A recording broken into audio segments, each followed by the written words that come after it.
Welcome to the Badass Breastfeeding Podcast. This is Dianne, your lactation consultant. And I'm Abby, the Badass Breastfeeder. And today's episode is brought to you by Idaho Jones. Idaho Jones has made it their mission to make your pumping journey easier through their patent-pending breast pump bags and cleverly designed pumping accessories. And today's episode is also brought to you by Original Sprout. Original Sprout carries safe, effective, and pediatrician-tested shampoos, conditioners, styling, and body care products. And we will hear more from our sponsors later, but you can find them at badassbreastfeedingpodcast.com. See if you can give them any of your business if you need anything, because they make this podcast possible. And now Dianne has our review of the week. And this comes from an email that was sent to badassbreastfeedingpodcast@gmail.com. And there was a question attached to it. So sometimes I like to do those because I think it helps a lot of people when, a question comes up. If one person has it, then multiple people have that same question. Yes, absolutely. So she says, hello, I've recently found your podcast and I found it very helpful and reassuring. Thanks to you, I learned about the merits of extended breastfeeding and now plan to continue breastfeeding my daughter until she naturally weans. I was listening to your podcast on diet and was wondering what your thoughts on peppermint tea are. I had been told that peppermint tea could change the flavor of my milk, making it unpalatable and could even reduce my milk supply. Is any of that true? Thank you so much for the wonderful info. I will definitely refer you to all the breastfeeding mamas I know. So my response to her was, because we do get this question around Christmas time, right? When like peppermint is like all the rage, kind of like how pumpkin is a big thing in the fall, but right. And peppermint is a big thing at holidays, right? Like it is. Sorry. Yes. And peppermint, a lot of times people are afraid that it's going to hit their milk supply. Yeah. That's the thing. Usually peppermint. Yeah, that's usually the thing is like, they're like, oh, peppermint's going to decrease your supply. I have been doing this a long time. Nobody's ever that I know of lost supply over drinking some peppermint tea. Now, I don't know if there is some truth behind like peppermint will decrease your milk supply. I feel like if it's something like tea, cookies, like at holiday time, if there's like peppermint bark, stuff like that, I don't think that's enough. Like, I don't see how drinking tea occasionally is going to kill a milk supply.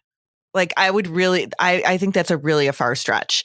So my thing would be no about this. And that's what I told her. I was like, I really feel like that is not enough. Like how much peppermint is really in tea. She heard that it was going to make her milk taste bad. Yeah, and I've never heard that. I have never heard of that before. It won't make it pepperminty. It might make it taste a little pepperminty, but it won't make it minty. It's just like if you have chocolate. Yeah, if you have chocolate, it's not going to make your milk chocolatey. Right.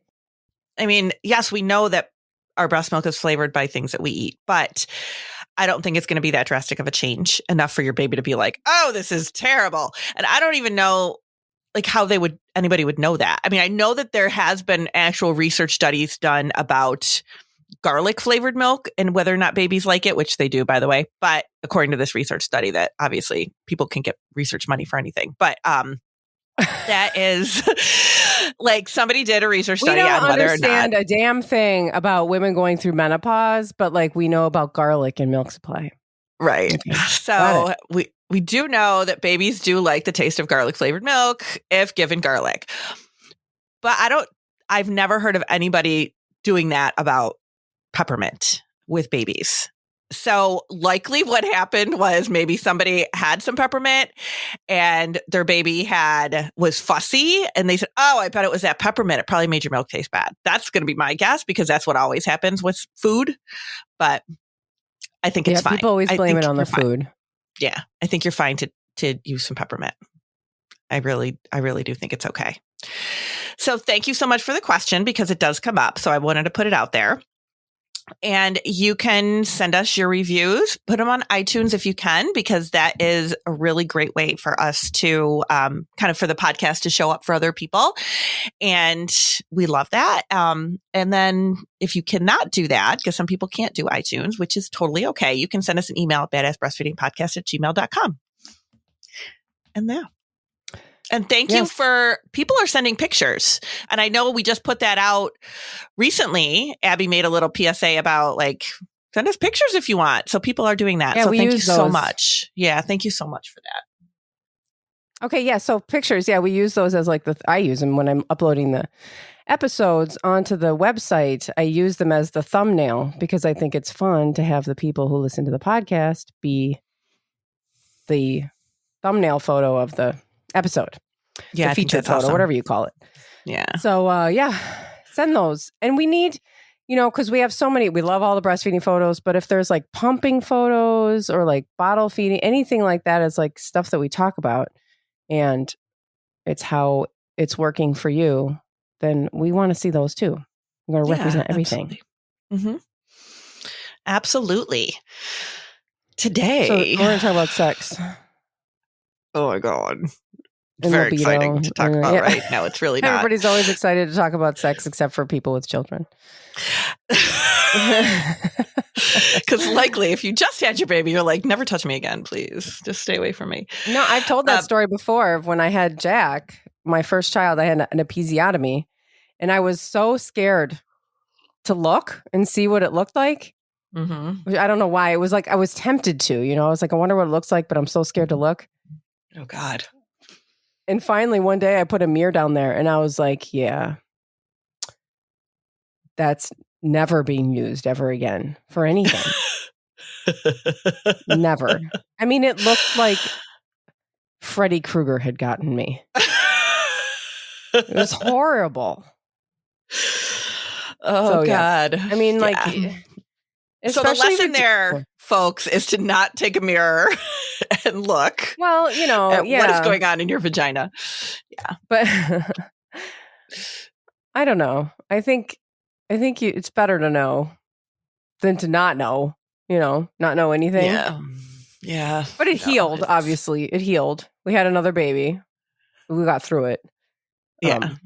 But that can be really intense. Just simply like just having had a baby. So I found some really cool things about it. And I know, I think we did this episode or an episode like this a long time ago, time ago. So if you're a new listener, don't even bother looking it up because, it's going to be different now. But I did find some really cool stuff about it. And we know, because if anybody is kind of like, why? I just have zero interest in sex. I just have zero interest. I know my partner, wants to and blah, blah, blah, but I just don't really have an interest. And that's a really normal hormonal response. It is all hormone driven. It is not. And I know sometimes partners become a little or they can become a little bit why don't you want to kind of thing. And they might not get it, but there's a lot behind it. They did not go through just what you just went through. Right. Physically, they're exactly the same. So they might not, they don't have any way of understanding the complete life-changing experience that your body just had. Right. So not only are we talking about the physical stuff, like Abby was just saying, it could physically be painful for you, or even just the thought of it, especially if you had a tear or a episiotomy or something like that. Just the thought of it might be oh my God, I can't even imagine. So not even just the physical piece of it, but then you have the whole hormonal piece, right? Hormones are very, very flexing when if you're breastfeeding, your hormones are just set up differently. And your prolactin is higher, which causes your estrogen to be lower, which means you're not going to have as much of a sex drive.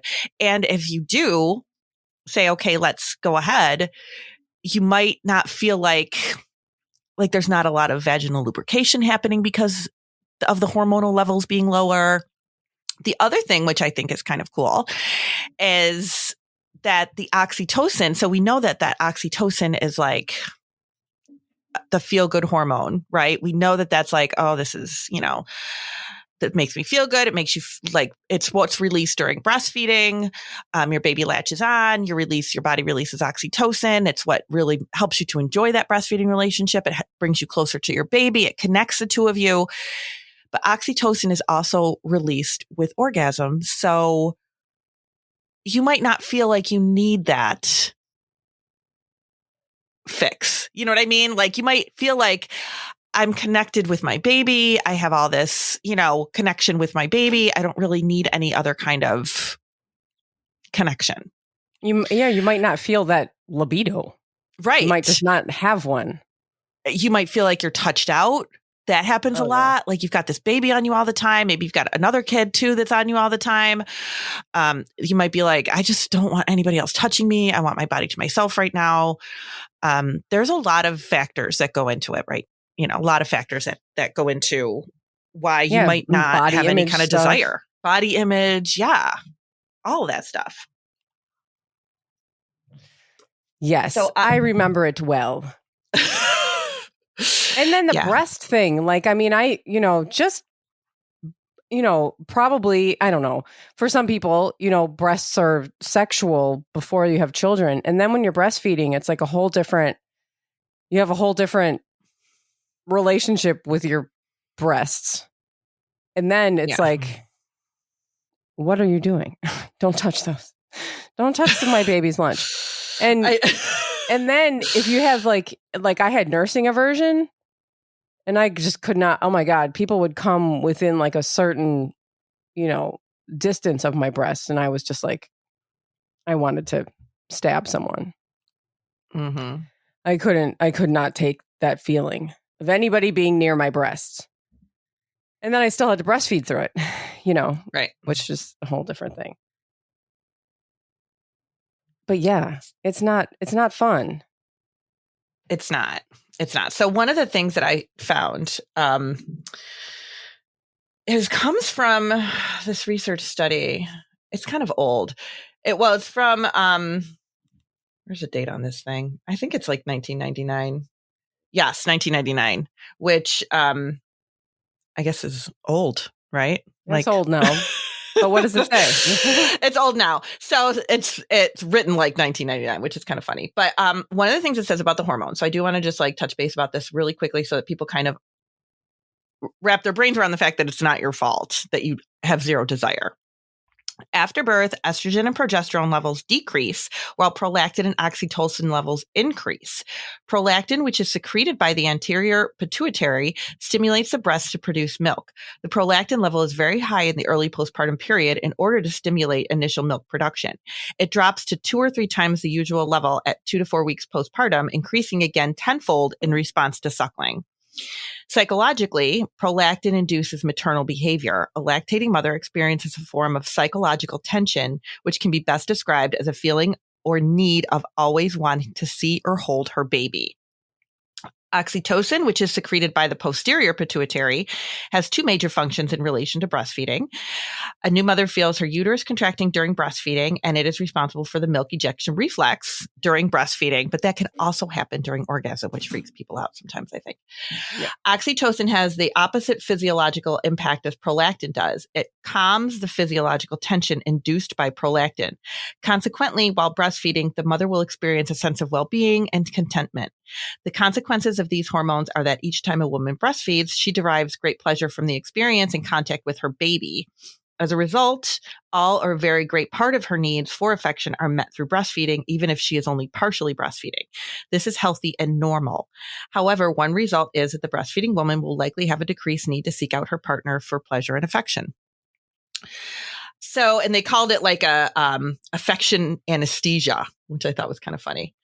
But it really is more about the hormones. Just added my own little touch to it there. It's more about the hormones. And what it's doing is like nature is intended for you to bond with your baby. Like you've already bonded with your partner, obviously, because you made this baby. So this is so that you bond with your baby. This is so that you connect with your baby. This is not to be like, oh yeah, I hate my partner now. It has nothing to do with that. But partners sometimes don't realize that this is like a whole thing. You know, this is a very hormonally driven response. And sometimes I think if you don't really understand that, you're like, what's wrong with me? You know, I mean, I used to be interested in sex and I'm really not anymore. Plus you're tired, you know, like all those other things that we were kind of talking about earlier too. All those different things that add up that your partner doesn't necessarily experience. Partners don't experience how tired you are. They don't know what these hormonal changes are like. You know, they're not feeling as touched out as you. So it's a very different experience for them than it is for you. And when you try to tell them that, it is important to have that communication, I think. I don't know if you had that with Josh or not, but it is important to have that communication to be like, this is just not my thing right now. I think that Josh and I were we were both very stunned by the birth of Jack. Like it just hit us both like really hard. I think he just felt the same way in the beginning. It was just like, okay, we need to this is what we're focusing on right now. Yeah. And then eventually, you know, things change because the hormones change. It's not going to be like that forever. Right. Yeah. No. But that 6 week, you know how they say, 6 weeks, you're okay to go. Yeah. I mean, like that's, I think, pretty, I don't know. What's the even word I'm looking for? Insane. I mean, 6 weeks is like, that's like, I wasn't healed at 6 weeks. Right. I was still bleeding at 6 weeks. And depending on like the type of birth that you had. Yeah. You know, you might be experiencing different things going on with your body. But also, I don't know if anybody is listening and experiencing this, but the hormones affect people very differently. And some people have like an extreme sex drive. Mm-hmm. As a result, you know, like you might have like that was in here too. Opposite. Some people are complete opposite. Yep. Yeah, that was definitely blows my mind, but I can't even imagine. I know. Yeah, some people are like, whoa, what's going on? Should we talk more after a break? Yes, because I have some other cool stuff to talk about. So. Okay, I have a couple of things I want to say. Okay, but I talk too much. Obviously, that's what this is about. Okay, we'll be right back. Today's episode is brought to you by Idaho Jones, home of empowered pumping. Idaho Jones has made it their mission to make your pumping journey easier through their patent-pending breast pump bags and cleverly designed pumping accessories. Finding the time to sit down and pump can feel challenging, so Idaho Jones has created a range of stylish products that make pumping on the move easy. The Airedale backpack and Rylette case are perfect for carrying wearable pumps such as LV, Willow, Imani, and Mom Cozy. They're the only bags on the market specifically designed for high-tech wearable pumps. If those wearable brands aren't right for you, the Idaho Jones Pump-A-Collect collection cups slip right into your bra and turn any pump into a wearable one without the price tag.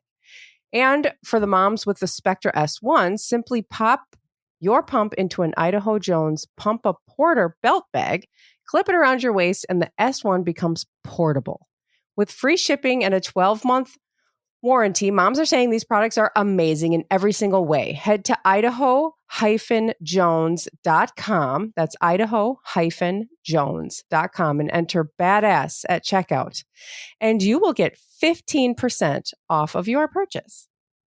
And today's episode is also brought to you by Original Sprout.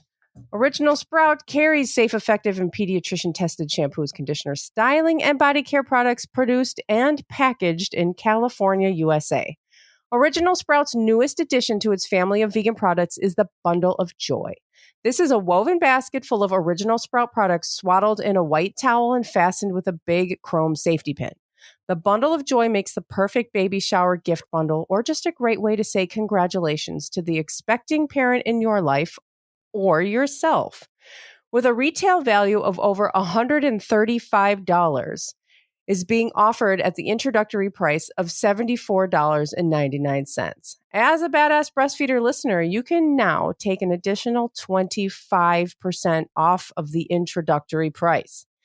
On originalsprout.com, by using promo code BADASS, you can get this bundle for $56.25. That's a total savings of $60, making it affordable to give the gift of clean and safety-tested personal care products to those you care about. And we will hear, no, we won't. We just did. We will, you can check out our sponsors and their promo codes at badassbreastfeedingpodcast.com in our show notes under this episode. Our show notes will also include further information about things we talk about in the episode. And at badassbreastfeedingpodcast.com, you'll find our breastfeeding resources, all of our other episodes, and information about scheduling your very own one-on-one online lactation consultation with Dianne. So do you want to go first? Since I talked for like the whole first 20 minutes of the show. I just wanted to just make sure that we like talked about like I think you touched on it before as like breastfeeding releasing the similar hormones as are released during sex and orgasm. And we talk about nursing aversion. We talk about in that episode, we talked about how breastfeeding can induce feelings of sexual arousal, which is so completely mind-blowing and horrible. And this is a hormonal reaction. It is not a sexual reaction. It's just hormonal. These hormones are all related. And so you can be breastfeeding your baby and then feel sexually aroused. And of course, there's this whole dissociation that happens because you're like, oh my God. And it feels horrible. And a lot of people don't talk about it and won't admit that this is happening because it just feels so icky. But it does happen. It happened to me and it happens to a lot of people. I saw a statistic that it was like somewhere between 33% and 50% of people experience this. But I can't verify those numbers, but sounds about right. Of my this. Yeah. I mean, we've gotten emails about that before too. Yeah. But this article, and I'm going to link this 1990 research thing that I have here. I'm going to link it in the show notes because the information is good, but it is just a little older than I would typically have. But it is good information. But they do talk about that sexual arousal during breastfeeding piece, which I was kind of surprised to see that because I didn't, it's just kind of a taboo thing that everybody's like hush hush about, and nobody really wants to admit that it's happening or talk about it or anything like that. Like you're not going to approach your doctor most likely and say, oh, this is happening, what do I do? But they do talk about this and hear about how it's common. It's not unusual. Like it is a common thing to happen. It is. And it makes sense if you're thinking about how all of these, everything is hormonal, right? And so some of these hormones are just like all of these feelings are kind of overlapping.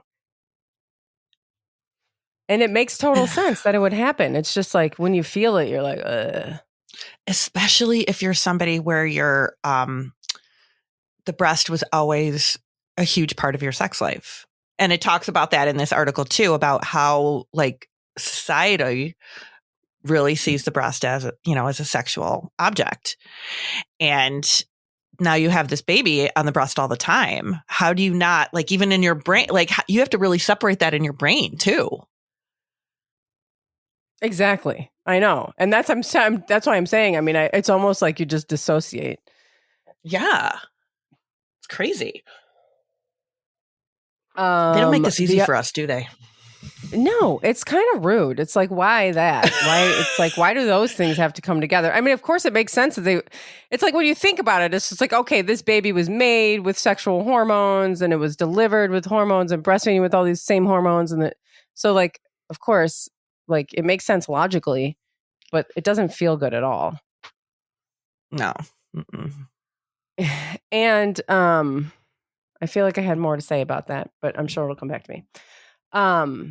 the other thing, and also this is like usually a little less upsetting to people, but you can leak breast milk when you're having an orgasm or when you're sexually aroused. Mm-hmm. Breast milk will sometimes come out, and people are sometimes surprised, but that's also just hormonal and all part of it. Yeah. And they said like some things you can do to kind of control that, because obviously you're not going to know until it happens, right? But if you feed the baby right before you have sex, that would probably be less likely to happen because you won't be as full. It's just kind of a lot of it depends on like when you fed the baby and stuff like that. So you just got to kind of, I mean, some people find it like funny, like they can use it as like a, something that they, is like a funny thing that happens during sex that they maybe weren't expecting. So it was just like, oh my God, I didn't mean to do that, like kind of thing. But I mean, if you have, yeah, some people do. If you have a, a good relationship with your partner, I mean, like you said, it shouldn't be that big of a deal, but to some people, maybe they really are mortified by it. But yeah, I know, because it's like, that's never happened before. I know. So, all right. So I have this thing that I want to talk about. Okay. And this actually came from last November. So this is very current.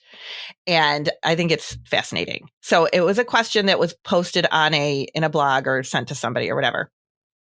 And it's the question is it true or not that sex while breastfeeding destroys the milk? So, of course, when I saw, when I was Googling and I saw that, I was like, well, let me look at this because this is awfully interesting.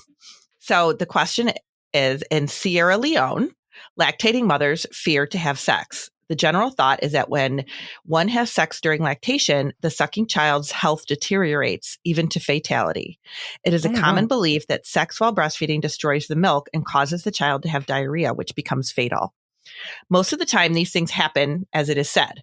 As soon as a suckling mother starts having sex, the child starts having frequent stools and sometimes dies shortly after. The cause is, I think, that's what she's saying, not me, is that once these mothers have got this notion, as soon as they have sex, they stop breastfeeding the child and start giving it foods that their system cannot tolerate. In this direction, there is a need for wide publicity of the fact that one can have sex while breastfeeding without harming the child. This will go a long way in saving many children in Africa. So more about this is how interesting to read about the widespread folk myth in Sierra Leone, and also sad. I've heard about this myth before, and the fact that many moms therefore believe in and follow Banfa. I don't know if I'm saying that right or not. Banfa. So there's a name for it. The tradition to abstain from sex while breastfeeding due to the belief that while having sex while breastfeeding will harm the child. Not having sex while breastfeeding is a perfectly fine choice, and the libido while breastfeeding is often low for many women anyway due to hormones. But when this fear to harm the child by having sex means that the baby is weaned early just to be able to have sex, we have a problem. And the problem, of course, is even more severe if the child is then fed with foods that are not age appropriate. Babies need either breast milk or properly prepared formula to be their main source of nutrition during their first year. So they're also saying here, sex has no connection with breast milk. It's more hormone related. The sperm remains at the level of the vagina and the uterus and never comes anywhere near the bloodstream or the milk. So the actual act of sex and what happens during sex does not impact your milk at all. But it sounds like this is not only in Sierra Leone, but in other countries too, mostly African countries, Liberia, Ghana, Tanzania, as well as other African countries. So I thought that was just fascinating because I would have never thought that that was a thing. But I mean, I know that there are different cultures that think differently about different things. I mean, there's cultures that are like, don't give colostrum because they fear it's dirty. They wait till, milk comes in, or they don't believe that there is a colostrum. So they, wait until the milk comes in. But I think this is just fascinating. And well, we put babies in rooms alone to cry themselves. Yeah. To sleep, yeah. That's what we do in our culture. That's not even like these people aren't doing that. Right. I think that we don't realize because we're so inside of our own culture that we just think like what we're doing is normal and what everyone else is doing is just different and interesting. But it's really fascinating if you actually study like culture, how deeply this affects how we do things. Like even things that you think are just biological can be actually cultural. Mm-hmm. And people just, it's hard to understand how deeply culture affects, our behavior, but it is because you're in it, you're in it. It's like being in a pool and trying not to be touched by the water. That's not, Yeah. But so, yeah, there's all kinds of different beliefs about that. Yeah. And I think this is just really, really fascinating. So, and I also as somebody who I worked in the hospital system, and we had parents that were, delivering their babies there that were refugees from other countries. And I think this is a really good information for anybody to have who's working in the lactation field, because you're going to come across people from all different cultures of life. And you don't know what their cultural beliefs are going to be regarding all of this stuff. Like, just because it's what we do here, Right. What we do here is not necessarily the be all and end all of things. So it is definitely interesting, when people are like, okay, I'm afraid to have sex because I'm afraid that it's going to harm my baby in some way. But I could totally see that being a weaning early thing, so that you are totally, yeah, able to, comply with your husband's needs or your partner's needs. Then you would, wean the baby early so that you could do that. But it's not necessary. It's totally, totally safe. And she even says in here too, I know it's really hard to go against those cultural norms, but it is perfectly safe. And that's what, as long as people know that it is safe. But I'd never heard of that before. I thought that was really fascinating. So I wanted to share it, but I will link that in too if anybody wants to read that, or read more about that. It is really interesting. That's also, I wonder also if, well, no, this is probably not related at all. But when you talk about, we talk about breastfeeding as a form of birth control.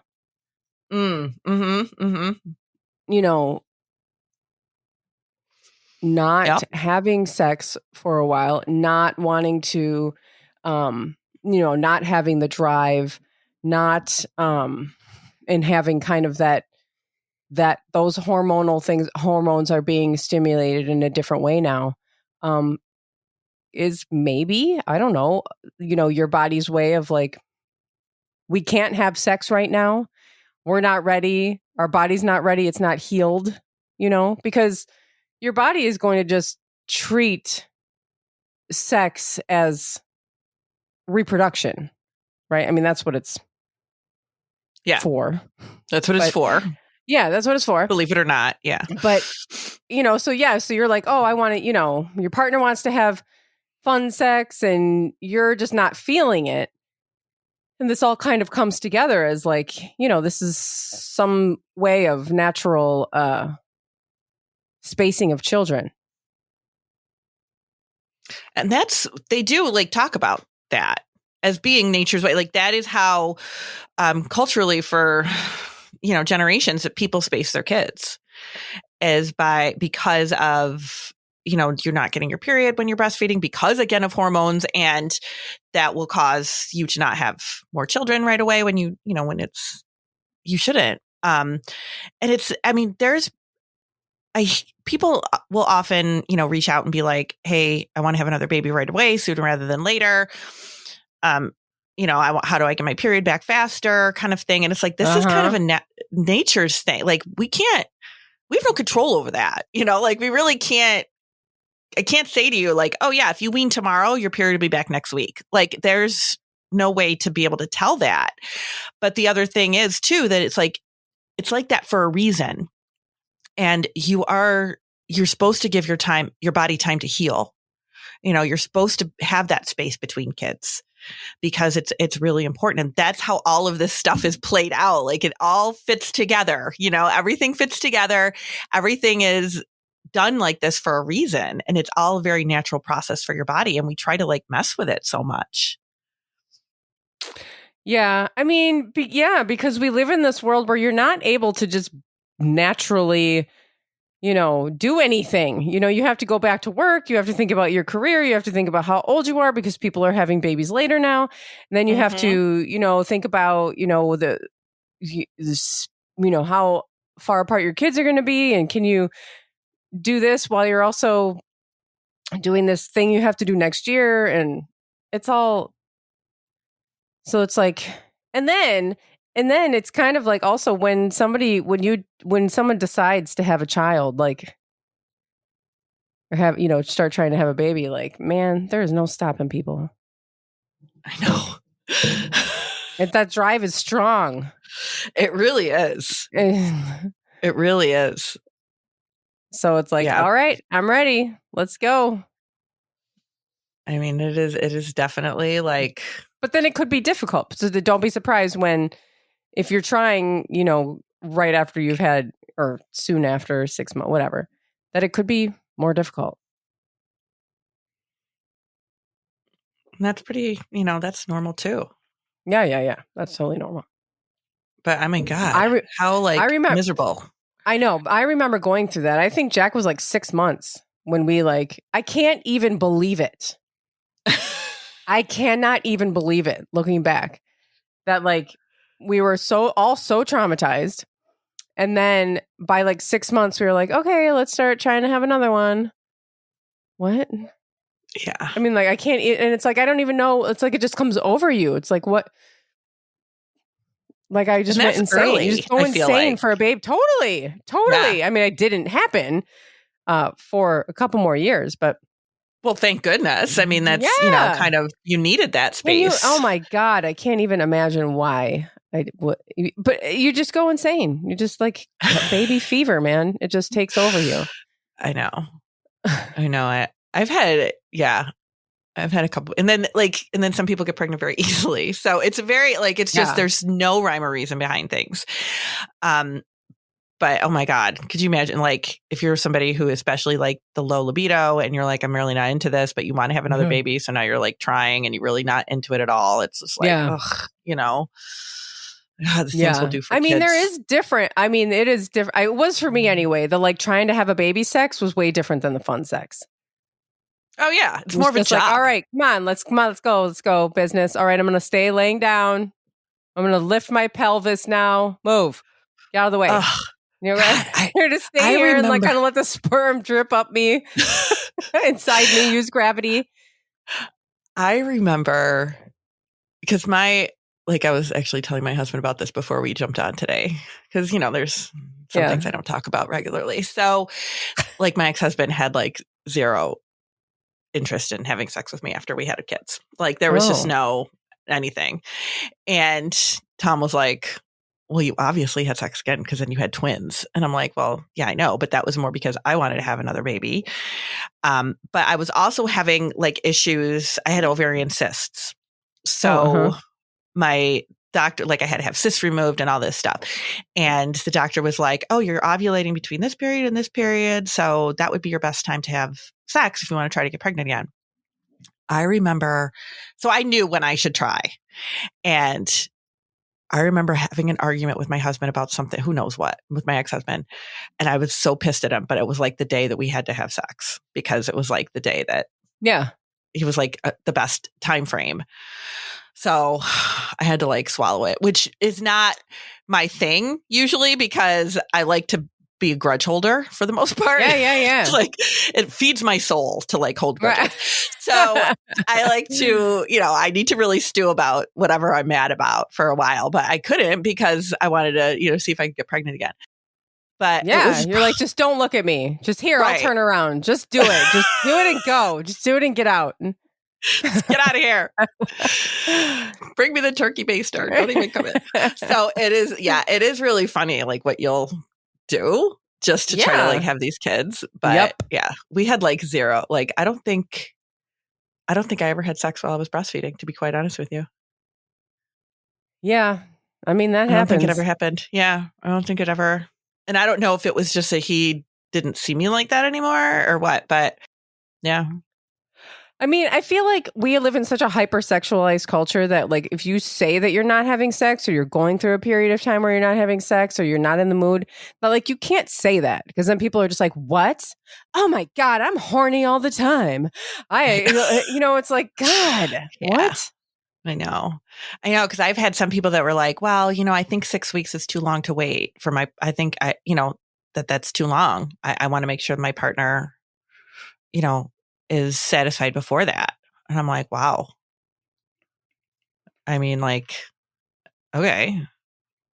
I guess if that's your concern, then go for it. Right. Unless you're like putting yourself through, Right. Don't be in pain. Like if you want, like, like whatever, do whatever works for you. But basically, if you're not feeling it, it's okay. And there's a lot of hormonal reasons why. Like you don't have a lot of control over some of this stuff. But it's, and it's important to have that conversation with your partner too, to be like, it's just so much. There's a lot going on postpartum. There's just a lot. So it's okay if you're not it's really not okay. It's not okay to be made to feel like guilty about it. Anything, like you're going through enough. Like that's just not cool for somebody to make you feel bad about it. Right. Absolutely. But yeah, so that's all. That's it. Yeah. Thanks for listening. Thank you. Bye. Bye.